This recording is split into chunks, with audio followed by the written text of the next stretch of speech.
ராமதாஸ் இல்லாம அன்புமணி வரவில்லை இல்லையா? அவ்வளவு பெரிய ஒரு தலைவரை வளர்த்து விட்டதே ஐயா ராமதாஸ் தான். அப்படி இருக்கும் பொழுது அதிகப்படியான நிர்வாகிகள் அன்புமணி சைடு நிக்கிறதுக்கான காரணம் என்ன? அன்புமணி ராமதாஸை குற்றம் சுமத்தி வீட்டிற்கு அனுப்பிவிட்டு யாருக்காக அரசியல் நடத்துகிறோம்? திராவிட முன்னேற்ற கழகத்தை வீட்டுக்கு அனுப்ப வேண்டும் என்று முதல் மணி எடுத்தவர், நடைபயணம் தொடர்ந்தவர், அதிகமான குற்றச்சாட்டுகளை வைத்தவர் யார் என்று சொன்னால் மருத்துவர் அன்புமணி ராமதாஸ் அவர்கள். 2026 திமுகவும் சரி அதிமுகவும் சரி ரெண்டு கட்சிகளுமே கூட்டணி கட்சிகளோட இணைத்து தான் தேர்தல் சந்திக்க போறாங்க. சோ பாமக அதாவது பாட்டாளி மக்கள் கட்சி எந்த கட்சியோட இணைந்து தேர்தல் இணைந்து பாட்டாளி மக்கள் கட்சி தேர்தல் களத்தை சந்திக்க போகிறது. இதை நான் தேசிய கட்சினா பாரதிய ஜனதா கட்சியா? அதே போல நீங்க திமுக வன்மையாக எதிர்க்கிறீங்க இல்லையா? இதே ராமதாஸ் அவர்கள் திமுக இணைந்து கூட்டணி சேர்ந்து பேச்சுவார்த்தைகள்லாம் ஒரு பக்கம் போயிட்டு இருக்கு. திராவிட முன்னேற்ற கழகம் மக்கள் விரோத அரசாக, குறிப்பாக பாட்டாளிகள் விரோத அரசாக, பாட்டாளி சமூக விரோத அரசாக செயல்பட்டு கொண்டிருக்கிற பொழுது அவரிடம் கூட்டு சேர்ந்தா என்ன, பொறியியல் சேர்ந்தால் நமக்கு அதே போல திமுகவும் சரி அதிமுகவும் சரி இரண்டு கட்சிகளுமே மது விலக்கு நாங்க வலியுறுத்துறோம், மத இல்லாத தமிழகத்தை நாங்க உருவாக்குறோம்னு சொல்லியிருக்காங்க. நீங்களும் அதே மது கடைகளை திறந்து வச்சுட்டு இருக்கக்கூடிய கட்சிகளோட தானே கூட்டணி வைக்க போறீங்க. விஜயை நீங்கள் கேட்டாலும் அன்புமணி ராமதாஸை பற்றியும் அவருடைய அறிவு திறமையை பற்றியும் பாட்டாளி மக்கள் கட்சிய கொள்கை வளத்தை பற்றியும் திறமையாகத்தான் பேசுகிற பொழுது இங்கே இருக்கக்கூடிய இளைஞர்கள் விஜய் பக்கம் செல்வதற்கான வாய்ப்பு துளி கூட இல்லை. உங்களுக்குள்ள 1008 பிரச்சனைகள் தான் வீட்டுல வச்சுங்க. இது இயக்கம், உங்களை நம்பி நாங்கள் வந்திருக்கிறோம்.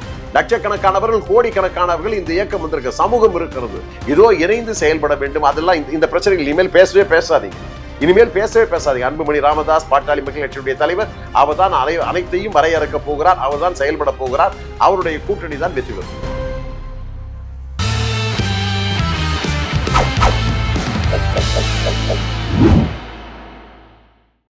ஜெம் டிவி நேயர்கள் அனைவருக்கும் அன்பு வணக்கம். இன்னைக்கு நம்ம கூட இருக்கக்கூடிய முக்கியமான கெஸ்ட் யாருன்னு பாத்தீங்க அப்படின்னா பாட்டாளி மக்கள் கட்சியோட மூத்த தலைவரும் நீதியின் குரல் தலைவரும் ஆகிய CR பாஸ்கரன் அவர்கள். வணக்கம் சார். வணக்கம் ஜெனீஷா. இன்னைக்கு நம்ம எதை பத்தி விவாதிக்க போறோம் அப்படின்னா பாட்டாளி மக்கள் கட்சியில தொடர்ந்து அந்த மோதல் போக்கு அதிகரிச்சுட்டு தான் இருக்கு. அது முடிவுக்கு வந்த ஒரு நிலையே இல்லை.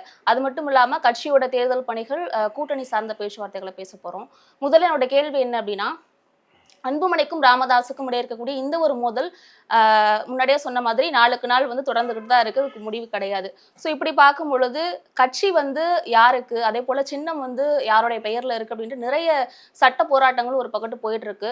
ஸோ இது பாமகவோட வாக்கு வங்கியை பாதிக்காதா சார்? இல்லை, இது விவாதிக்க வேண்டிய அவசியமே இல்லை. பாட்டாளி மக்கள் கட்சியினுடைய தலைவராக அன்புமணி ராமதாஸ் தலைமையில் சிறப்பாக நடைபெற்றது. கடந்த வாரம் கூட நடைபெற்ற ஆர்ப்பாட்டத்தில் அது நிரூபணம் செய்யப்பட்டது.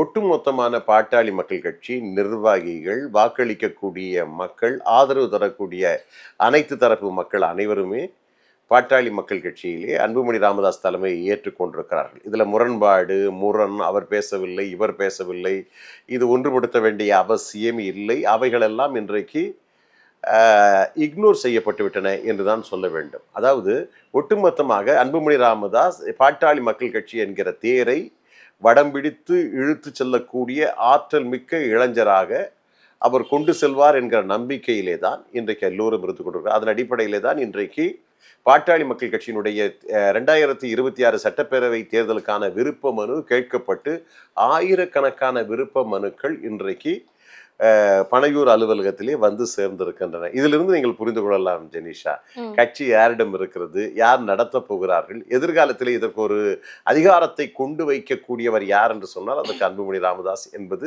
தெளிவாக தெரிகிறது. ஆக அந்த வகையில் நல்ல கூட்டணி அமைக்கப் போகிறார். அதிகமான உறுப்பினர்களை சட்டப்பேரவைக்கு அனுப்ப போகிறார் மருத்துவர் அன்புமணி ராமதாஸ் என்கிற நம்பிக்கை கட்சியினர் மத்தியிலே உண்டு. அதே போல பொதுக்குழு கூட்டத்துல அன்புமணி ராமதாஸ் ஐயா அவர்கள் அழைக்காமலே நிர்வாகிகள் தேர்ந்தெடுத்துட்டாரு அப்படின்னு சொல்லிட்டு ஒரு புகார் கூட டெல்லியில போய் கொடுத்திருந்தாரு. சோ அந்த ஒரு புகார்கள்லாம் இப்போ எந்த மாதிரியான சிச்சுவேஷன்ல போயிட்டு இருக்கு? இல்ல, தேவையற்ற புகார்கள், தேவையற்ற குற்றச்சாட்டுகள். ஒரு இயக்கத்தை வளர்த்தெடுக்க வேண்டும், ஒரு மாற்றத்திற்கான அரசியலை நாம் கொண்டு செல்ல வேண்டும். அந்த நோக்கத்திலே தான் பாட்டாளி மக்கள் கட்சி பயணப்பட்டு கொண்டிருக்கிறது. பாட்டாளி மக்கள் கட்சி உரிமை கேட்கிற ஒரு இயக்கம். இன்றைக்கு தமிழகத்தை பொறுத்தவரையிலே தமிழர்களுக்காகவும் தமிழ் சமுதாயத்திற்காகவும் அனைத்து சமுதாயத்திற்காகவும் ஒரு உரிமை போராட்டத்தை கடந்த 30-40 ஆண்டுகளாக கொண்டு வந்த இயக்கம் எதுவென்று சொன்னால் பாட்டாளி மக்கள் கட்சி. அதிலே பெரும்பங்கு ஆற்றியவர் மருத்துவர் ஐயா என்பதிலே மாற்று கருத்துக்கள். இன்றைக்கு காலத்தினுடைய தேவை, கட்டாயம், கட்சியினுடைய தேவை என்னவென்று சொன்னால் அன்புமணி ராமதாஸ் போன்ற ஆளுமைகள், அறிவு சார்ந்த தலைவர்கள் அவசியம் என்கிற அடிப்படையிலே தான் இன்றைக்கு அனைவரும் அவர் பின்னாலே அணிவகுத்து நிற்கிறார்கள். ஆகவே இதை யாரும் கேள்வி கேட்க முடியாத அளவிற்கு தேர்தல் ஆணையமே இன்றைக்கு ஏற்கனவே கடிதம் அனுப்பிவிட்டது. ஆகவே இன்றைக்கு எங்களை பொறுத்தவரையிலே மாங்கனி சின்னத்திலே தான் பாட்டாளி மக்கள் கட்சி களம் இறங்க போகிறது. அன்புமணி ராமதாஸ் என்கிற தலைவர் தான் வழிநடத்த போகிறார்.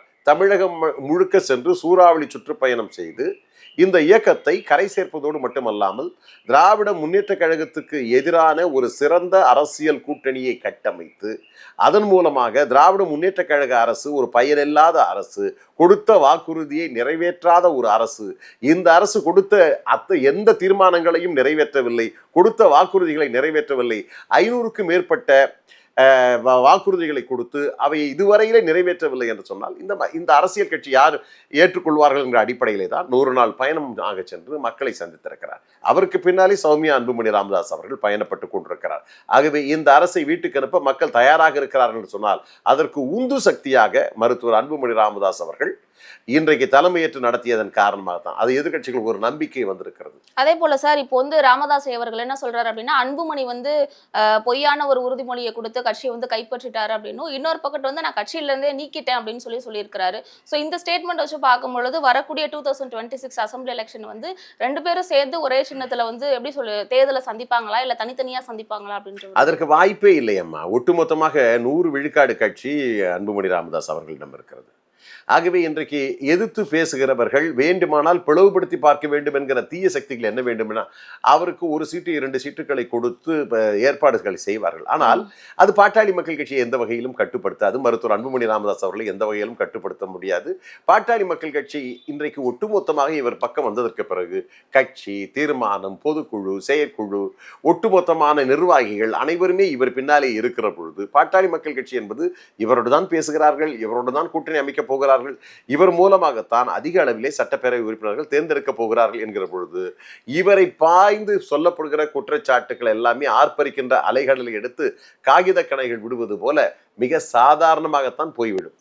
அதே போல ராமதாஸ் இல்லாம அன்புமணி வரவில்லை இல்லையா? அவ்வளவு பெரிய ஒரு தலைவரை வளர்த்து விட்டதே ஐயா ராமதாஸ் தான். அப்படி இருக்கும் பொழுது அதிகப்படியான நிர்வாகிகள் அன்புமணி சைடு நிக்கிறதுக்கான காரணம் என்ன சார்? இல்லை, இதெல்லாம் சொல்லி தெரிய வேண்டிய அவசியம் இல்லை. எங்களுக்கெல்லாம் அவர்தான் வழிகாட்டி, அவர்தான் இயக்கத்தை உருவாக்கினார் என்பதிலே மாற்றுக்கிறார். 50 வாரங்களாக தொடர்ந்து இந்த இயக்கத்தை வழிநடத்த வேண்டிய கடமையும் கட்டாயமும் பொறுப்பும் அவருக்கு இருக்கிறது. அதை விட்டு தன்னுடைய மகனுக்கு என்ன உரசல்கள் முரண்பாடுகள் இருந்தாலும் அது வீட்டிலே வைத்துக்கொண்டு இல்லத்திலே வைத்துக்கொண்டு பேசி முடித்திருக்க வேண்டிய ஒரு சாதாரணமான விஷயம்.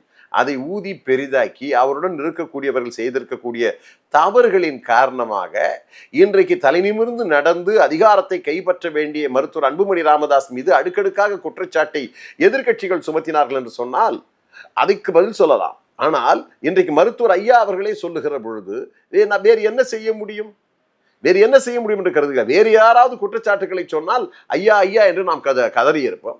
ஐயாவே குற்றச்சாட்டுகளை சொல்லுகிற பொழுது நாம் வேறு என்ன செய்ய முடியும்? அதை தவிர்த்து விட்டு நாம் வேறு பாதையிலே செல்ல வேண்டும். ஏதோ நடந்து கொண்டிருக்கிறது, நடக்கக்கூடாதது ஒன்று நடந்து கொண்டிருக்கிறது. பாட்டாளி மக்கள் கட்சியை காப்பாற்றியாக வேண்டும். பாட்டாளி மக்கள் கட்சியில் இருக்கக்கூடிய நிர்வாகிகளை காப்பாற்றியாக வேண்டும். இதை நம்பி இருக்கக்கூடிய மக்களை காப்பாற்ற வேண்டும். ஏன் ஒட்டுமொத்த தமிழகத்தையே காப்பாற்ற வேண்டும் என்று சொன்னால் மருத்துவர் அன்புமணி ராமதாஸ் உறுதியாக இருக்கிறார், தெளிவாக இருக்கிறார், அறிவு ஆற்றலோடு இருக்கிறார், இந்த சமுதாயத்தை வழிநடத்தக்கூடிய திறமையோடு இருக்கிறார் என்கிற தகவல் நானிலம் அறிந்தது, உலகம் அறிந்தது. ஆகவே அவர் பின்னாலே இந்த இயக்கம் சிறப்பாக செயல்படும் என்கிற நம்பிக்கையில் எல்லோரும் வருகிறார்கள், கூட்டணி கட்சியினரும் வருகிறார்கள். ஆகவே திராவிட முன்னேற்ற கழகத்தை ஆரம்பத்தில் வீட்டுக்கு அனுப்பி தமிழ் சமுதாயத்தையும் தமிழகத்தையும் காப்பாற்றுவதுதான் இன்றைக்கு நம் முன்னாலே இருக்கக்கூடிய முதற்கட்டமான பிரச்சனை. நீங்கள் சொல்லக்கூடிய கேள்வி கேட்டுட்டே இருக்கிறீங்க. அது தேவையில்லாத ஒரு கேள்வி. இது தேவையில்லாத கேள்வி. நாங்களே அதை தவிர்த்து விட்டோம். இதுவரையிலே நாங்கள் அதுக்கு பதில் சொன்னதே கிடையாது. இப்பொழுது நீங்கள் தொடர்ந்து கேட்டுக்கொண்டிருக்கிறீர்கள். அது தவிர்க்க வேண்டிய ஒரு விஷயமாக ஏன்னு சொன்னால் இந்த இயக்கம் என்பது சாதாரணமானது அல்ல. உரிமைகளுக்காக போராடிய ஒரு இயக்கத்தை, மாற்றத்துக்கான ஒரு இயக்கத்தை, என்ன ஒரு தலைவனா என்ன காரு பவனி இப்படிதான் இருக்கணும்ன்றது ஒன்றும் கிடையாது. எளிமையான மக்களுக்காக குரல் கொடுக்க வேண்டியவர், தொடர்ந்து குரல் கொடுத்து கொண்டிருக்கிறார். அந்த மக்களுக்காகவே இரவு பகல் பாராமல் உழைத்து கொண்டிருக்கக்கூடிய அன்புமணி ராமதாஸை குற்றம் சுமத்தி வீட்டுக்கு அனுப்பிவிட்டு யாருக்காக அரசியல் நடத்துகிறோம் என்பதை சார், அதே போல நீங்க கொஞ்ச நேரத்துக்கு முன்னாடி சொன்னீங்க அவரு கூட ராமதாஸ் கூட இருக்கிறவங்க தான் வந்து தேவையில்லாத வேலையை பண்ணதுனாலதான் இப்ப 2 பேருமே பிரிஞ்சுட்டாங்க அப்படின்னு. சோ இந்த ஒரு மோதலுக்கு எதிர்க்கட்சிகள் காரணமா இல்ல அவர்கள் தான் காரணமா, என்ன சார், யாரு ரீசன்? யார் கண்டுபட்டதோ யார் காரணமோ எல்லாருக்குமே தெரியும். அது ஏற்கனவே நான் பலமுறை குறிப்பிட்டாகிவிட்டது. மீண்டும் மீண்டும் அதை சொல்லி சொல்லி அவர்கள் பெயரை உச்சரிக்க வேண்டிய அவசியம் இல்லை. 1-2 பேர் சுற்றி இருக்கக்கூடியவர்கள் காணாமல் போய்விடுவார்கள். அதாவது பெருவெள்ளம் எடுத்துக்கோ, அன்புமணி என்கிற ஆதரவு பெருவெள்ளம் இன்றைக்கு பெருக்கெடுத்து ஓடி வந்து கொண்டிருக்கிறது. திராவிட முன்னேற்ற கழகத்தை வீட்டுக்கணுக்கு அனுப்ப வேண்டும் என்று முதல் மணி எடுத்தவர், நடைபயணம் தொடர்ந்தவர், அதிகமான குற்றச்சாட்டுக்களை வைத்தவர் யார் என்று சொன்னால் மருத்துவர் அன்புமணி ராமதாஸ் அவர்கள். திராவிட முன்னேற்ற கழகத்தை வீட்டுக்கணுக்கு அனுப்ப வேண்டும் என்று முதல் மணி எடுத்தவர், நடைபயணம் தொடர்ந்தவர், அதிகமான குற்றச்சாட்டுக்களை வைத்தவர் யார் என்று சொன்னால் மருத்துவர் அன்புமணி ராமதாஸ் அவர்கள். நினைத்து கொண்டிருக்கின்றன தவிர்க்க முடியாத ஒரு சக்தி, தமிழக அரசியல் தவிர்க்க முடியாத தனிப்பெரும் சக்தியாக இருக்கக்கூடிய பாட்டாளி மக்கள் கட்சியும் மருத்துவர் அன்புமணி ராமதாஸ் அவர்களையும் விலக்கிவிட்டு வேறு கூட்டணி கட்சிகள் பார்த்துவிட முடியாது. ஆகவேதான் அவரை அரவணைத்துக் கொண்டு இந்த ஆட்சியை வீழ்த்தி புதிய அரசாங்கத்தை, புதிய சர்க்காரை உருவாக்குவதற்கான முயற்சியில் ஈடுபட்டு கொண்டிருக்கிறோம். அதே போல இந்த மோதல் போக்கு வந்து அதிகரிச்சிச்சு அப்படின்னா தேர்தல் ஆணையமே சொல்லியிருக்காங்க மாம்பழம் சின்னம் வந்து முடக்கப்படும் அப்படின்னு. ஸோ இப்போ வரைக்கும் வந்து 2 பேரும் சமாதானம் ஆகல. ஸோ மாம்பழம் சின்னம் முடக்கப்படக்கூடிய அபாயம் இருக்கா, வாய்ப்பு எது இருக்கா? தேர்தல் ஆணையத்தை நாம் எந்த வகையிலும் சீண்ட வேண்டிய அவசியம் கிடையாது. தேர்தல் ஆணையம் தெளிவான பார்வையிலே இருக்கிறது. தேர்தல் ஆணையத்தை யாரும் வழிக்கு கொண்டு வர முடியாது. தேர்தல் ஆணையத்தினுடைய அத்தனை கோப்புகளும் பாட்டாளி மக்கள் கட்சிக்கு ஆதரவாக, மருத்துவர் அன்புமணி ராமதாஸுக்கு ஆதரவாக தெளிவாக இருக்கின்றன. இவர்கள் குற்றம் சுமத்துவது போல தேவையில்லாமல் 1-2 பேர் சொல்லுவதை கேட்டு நீதிமன்றம் சென்று இவர்கள் மூக்குடைப்பட்டு குட்டு உடைப்பட்டு இங்கெல்லாம் வராதிங்கன்னு சொல்லி வெளியே தெரிவித்தாங்க அவங்களை எல்லாரையுமே. இது மாதிரி இந்த தீய சக்திகளாக இருந்து கொண்டு வராதிகள் தெளிவாக தெரிவித்து விட்டார்கள். இதைத்தான் மருத்துவர் அன்புமணி ராமதாஸ் சொல்கிறார். இந்த சின்ன விவகாரம், கட்சி விவகாரத்தை நான் பார்த்துக் கொள்கிறேன், தெளிவாக நீங்கள் அரசியல் செய்யுங்கள் என்று சொல்லி நிர்வாகிகளுக்கு கட்டளையிட்டிருக்கிறார். அதன் அடிப்படையிலே தான் இன்றைக்கு மாறி மாறி வேட்புமனுவை கொண்டு வந்து குவித்துக் கொண்டிருக்கிறார்கள். இன்னும் இதுவரையிலே இல்லாத அளவுக்கு எழுதி வச்சுங்க ஜெனிஷா, இதுவரையிலே இல்லாத அளவிற்கு படையெடுத்து ஓடி வந்து வேட்புமனுக்கள் சார் வந்திருக்கு. ஆயிரக்கணக்கான வேட்புமனுக்கள் தேர்தலிலே போட்டியிடுவதற்காக வந்திருக்கின்றன. தேர்தல் கூட்டணியிலே இவர்கள் கிடைக்கக்கூடிய எண்ணிக்கை என்பது வேறு. ஆனால் அதே நேரத்திலே 234 தொகுதிகளுக்கும் இன்றைக்கு வேட்புமனுவை தாக்கல் செய்திருக்கிறார்கள் என்று சொன்னால் எந்த நோக்கத்திலே தாக்கல் செய்திருக்கிறார்கள்? அதுவும் பெருமளவு இன்றைக்கு பெண்கள் இன்றைக்கு தேர்தலிலே போட்டியிட வேண்டும் என்று குறிப்பிட்டிருக்கிறார். அது மாத்திரமல்ல, சௌமியா அன்புமணி அவர்கள் செல்லுகிற இடமெல்லாம் நீங்கள் பார்த்திருப்பீர்கள், ஆயிரக்கணக்கான பெண்கள் கூடி அவரை வரவேற்றிருக்கிறார்கள். அன்புமணி ராமதாஸ் செல்லுகிற போது இளைஞர் படை பட்டாளம் பாட்டாளி மக்கள் கட்சியினர் வரவேற்றுக் கொண்டிருக்கிறார்கள். சமூகத்தை சேர்ந்தவர்கள் எல்லாம் வரவேற்றுக் கொண்டிருக்கிறார்கள் என்று சொன்னால் 2 இரட்டை குழல் துப்பாக்கியாக வெகு வேகமாக செயல்பட்டு கொண்டிருக்கிறார். இதுவரையிலே பாட்டாளி மக்கள் கட்சி கடந்த 10-15 ஆண்டுகளாக செயலற்ற ஒரு தன்மையிலே கைகளை கட்டி போட்டு கொண்டு வளரு என்று சொன்னால் எப்படி வளரும்? அதனாலே தான் கடந்த தேர்தலிலே ஏற்பட்ட சில தோல்விகளை தவிர்ப்பதற்காகத்தான் இன்றைக்கு இருவரும் மாறி மாறி பம்பரமாக சுழன்று இன்றைக்கு பாட்டாளி மக்கள் கட்சியை கரை சேர்க்க வேண்டும் என்பதோடு மட்டுமல்லாமல் அதிகாரத்திற்கு கொண்டு வர வேண்டும். அதனாலே தான் இன்றைக்கு பாட்டாளிகள், உழைப்பாளிகள், இன்றைக்கு ஒடுக்கப்பட்ட மக்களுடைய குரலாக பாட்டாளி மக்கள் கட்சி சட்டப்பேரவையிலே ஒலிக்கும் என்கிற அடிப்படையிலே தான் இன்றைக்கு இந்த பயணத்தை அவர்கள் மேற்கொண்டிருக்கிறார்கள். மக்களை சேகரித்துக் கொண்டிருக்கிறார்கள், மக்களை வசீகரித்துக் கொண்டிருக்கிறார்கள். அது மாத்திரமல்ல, உண்மையை சொல்லி மக்களிடம் வாக்குகளை கேட்க ஆரம்பித்து விட்டார்கள்.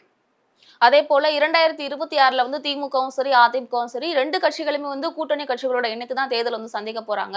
சோ பாமக, அதாவது பாட்டாளி மக்கள் கட்சி எந்த கட்சியோட இணைந்து தேர்தலை சந்திக்க போறாங்க? இது கைப்புண்ணுக்கு கண்ணாடி எல்லாம் தேவையில்லை. ஒரு தேசிய கட்சி இருக்கிறது, செயல்பட போறீங்களா? இல்ல கைப்புக்கு கண்ணாடி தேவையில்லை.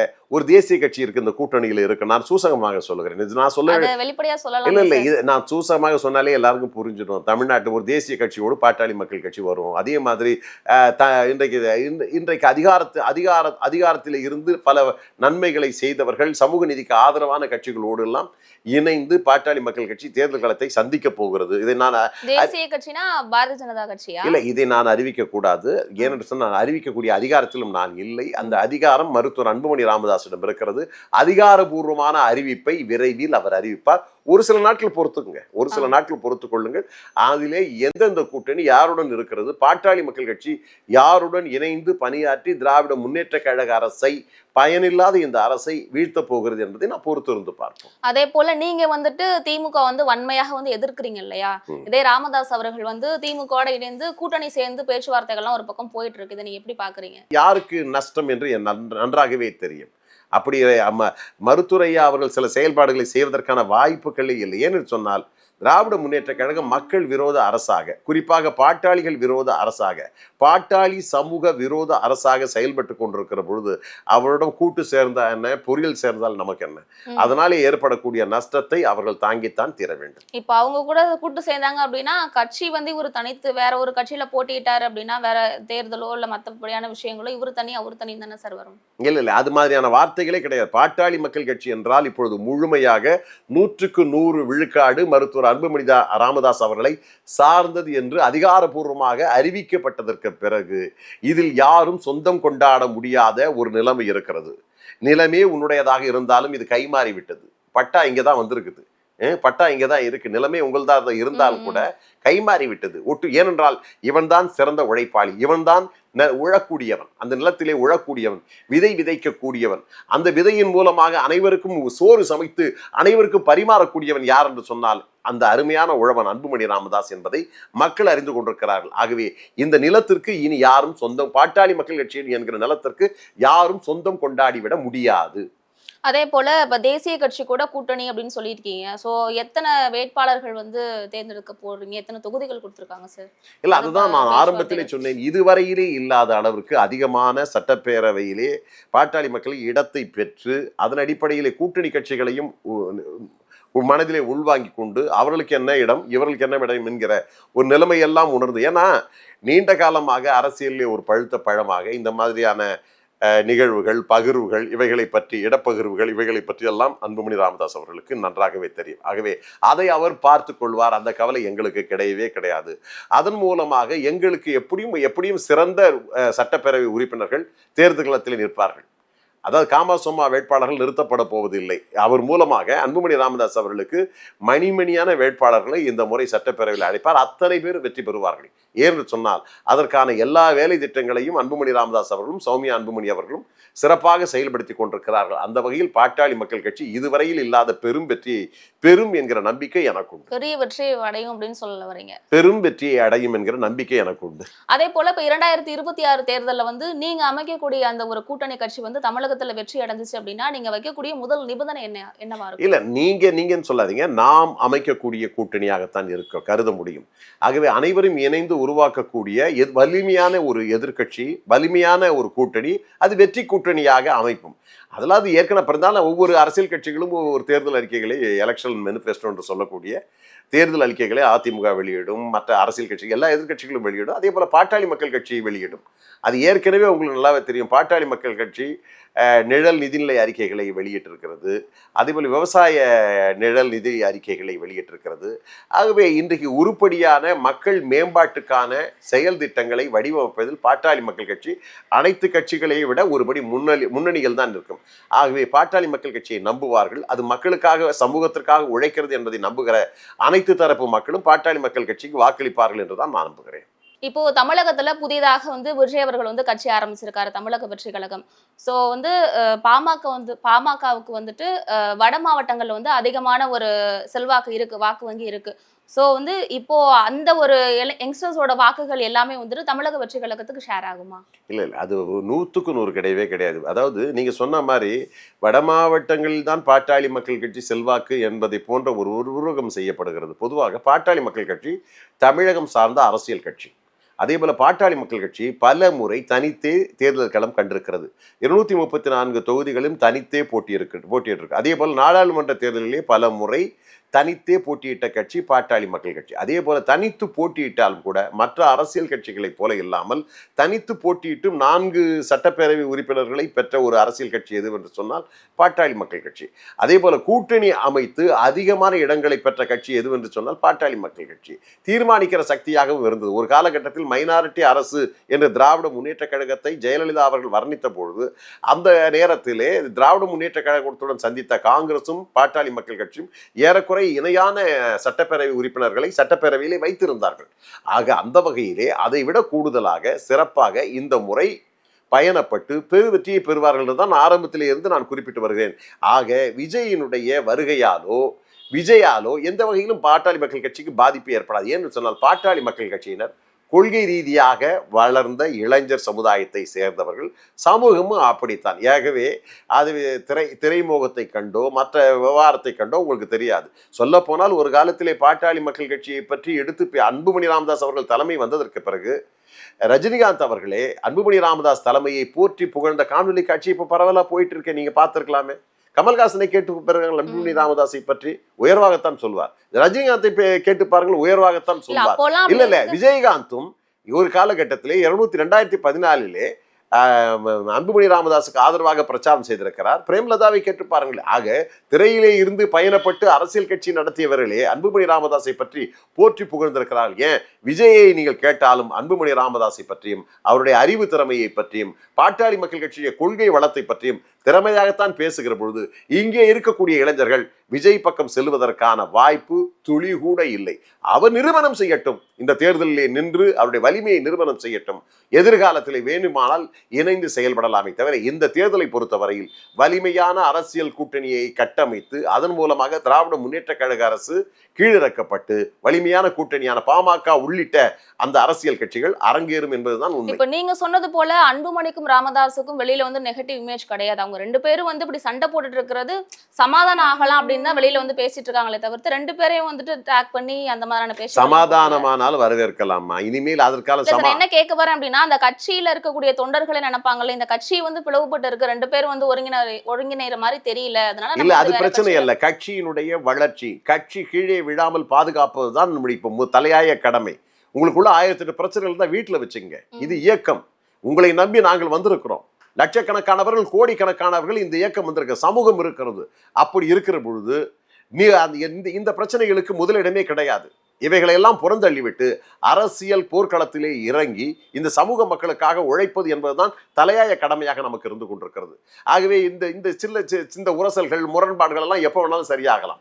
ஆனால் அது பற்றி இல்லை. இன்றைக்கு அது பிரச்சனை அல்ல. அன்புமணி ராமதாஸ் தலைமையை ஏற்றுக்கொண்டு லட்சக்கணக்காரர்கள் வந்து விட்டார்கள். அவர் தலைமையிலே ஆர்ப்பாட்டம், உரிமை போராட்டம், அவர் தலைமையிலே தேர்தலை சந்திப்பது என்று முடிவுக்கு வந்ததற்கு பிறகு இதை பற்றி பேசுவதாலே எந்த பயனும் கிடையாது. இன்றைக்கு இவர் போகிற வேகத்திற்கு அவர்களும் வந்து இணைந்து கொண்டு வலுப்படுத்துவதற்கான வாய்ப்புகள் தான் எதிர்காலத்தில் இருக்கிறதே தவிர இதோ இணைந்து செயல்பட வேண்டும் அதெல்லாம் இந்த பிரச்சனைகள் இனிமேல் பேசாதீங்க. அன்புமணி ராமதாஸ் பாட்டாளி மக்கள் கட்சியுடைய தலைவர், அவர் தான் அனைத்தையும் வரையறுக்க போகிறார், அவர் தான் செயல்பட போகிறார், அவருடைய கூட்டணி தான் வெற்றி பெறும். அதே போல கடந்த 40 ஆண்டுகளாக வந்து ராமதாஸ் அவர்கள் வந்துட்டு மதுவிலக்கு கொள்கை வந்து வலியுறுத்திட்டு இருக்காரு. சோ இனி 2026 நீங்க வைக்கக்கூடிய கட்சி கூட்டணி மூலியமா இது மதுவிலக்கு முழுமையா அகற்றப்படுவதற்கான வாய்ப்புகள் இருக்கா? பாட்டாளி மக்கள் கட்சியுடைய தலையாய கொள்கைகளிலே அதுவும் ஒன்று. பல உரிமைகளை, பல போராட்டங்களை, சட்ட போராட்டங்களை நடத்தி வழக்கறிஞர்களை வைத்து வாதாடி நெடுஞ்சாலைகளிலே இருந்த மதுக்கடைகளை மூடியதோடு மட்டுமல்லாமல் படிப்படியாக மதுக்கடைகளை மூடுகிறோம் என்கிற உத்தரவாதத்தை வாங்கி வந்திருக்கிறது பாட்டாளி மக்கள் கட்சி.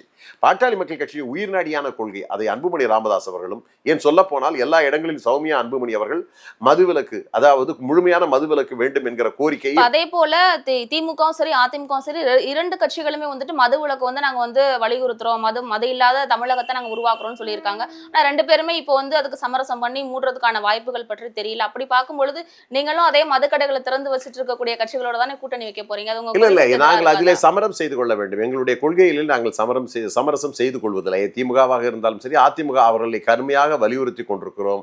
அவர்கள் அதை செவிசாய்க்கவில்லை என்று சொன்னால் சட்ட போராட்டத்தின் மூலமாக மதுக்கடைகளை மூடி வருகிறோம். பாட்டாளி மக்கள் கட்சியில் இருக்கக்கூடிய பெண்கள் பல இடங்களிலே மதுக்கடைகளை மூடச் சொல்லி பல மதுக்கடைகள் மூடி இருக்கின்றன.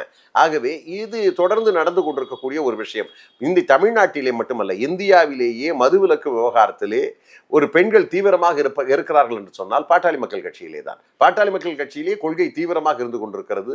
அதை வலிமை இதே இன்றைக்கு வலிமையாக சொல்வோம். எங்களுடைய எலெக்ஷன் மேனிஃபெஸ்டோ அதை குறிப்பிட்டு சொல்வோம்.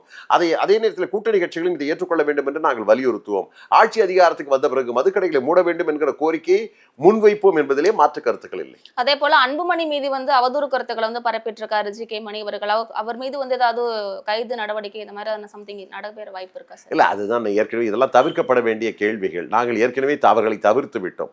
இந்த இயக்கத்திற்கு நீங்க தவிர்த்துட்டீங்க, இருந்தாலும் பொதுவெளியில வந்து அவங்க தொடர்ச்சியான ஒரு குற்றச்சாட்டுகள் பேசட்ட பொதுவெளி இருக்கு, நிறைய யூடியூப் உங்களை மாதிரி யூடியூப் சேனல்லாம் நிறைய இருக்கு, நிறைய தொலைக்காட்சிகள் வந்துடுது. அவர்கள் எல்லாம் அவர்களை படம் பிடித்து காட்டி இருக்கட்டும், அவர்கள் ஏதாவது பேசுவது பேசி கொண்டிருக்க வேண்டும். இதெல்லாம் தவிர்க்கப்பட வேண்டிய விவகாரம். நம்முடைய பயணமும் கொள்கையும் லட்சியம் என்பது வேறுபாடானது. அதை நோக்கி பயணப்பட்டு கொண்டிருக்கிறோம். ஆகவே இவர்கள் சொன்னார்கள், அவர்கள் சொன்னார்கள், அவர்கள் வழக்கு தொடுத்தார்கள் என்பதோடு மட்டுமல்லாமல் தீய சக்திகள் அனைவரும் களை எடுக்கப்படுவார்கள். அதன் அடிப்படையில் அவர்களுக்கு கடிதங்கள் அனுப்பப்பட்டு விட்டன. பாட்டாளி மக்கள் கட்சி இன்று சீரும் சிறப்புமாக நல்ல பெயரோடு பாட்டாளி மக்கள் கட்சி வளர்வதற்கான வாய்ப்புகள் தான் இருந்து கொண்டிருக்கிறது. அரசியல் சார்ந்து நிறைய கேள்விகளுக்கு ரொம்ப தெளிவா பதில் சொன்னீங்க. மீண்டும் ஒரு காணொலியில் சந்திக்கலாம். நன்றி சார். நன்றிமா.